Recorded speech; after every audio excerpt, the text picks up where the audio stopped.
Hey everybody, my name is Marcus, and in this video I'll show you a simple way how you can sell to specific countries in WooCommerce. So let's start. The first thing I want to do is just be in WooCommerce, and when you're gonna be here, click on settings.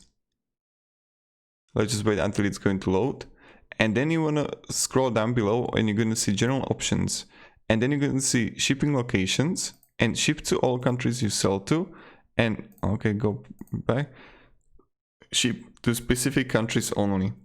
And here, ship to specific countries, you can choose which countries you want to ship. So let's say that you want to ship only to United States. So I would write here, and I can get only orders from these countries. So yeah, thank you very much for watching. If you have any questions, ask me down in the comments. I'll really happy to help you, and have a great day and goodbye. See ya.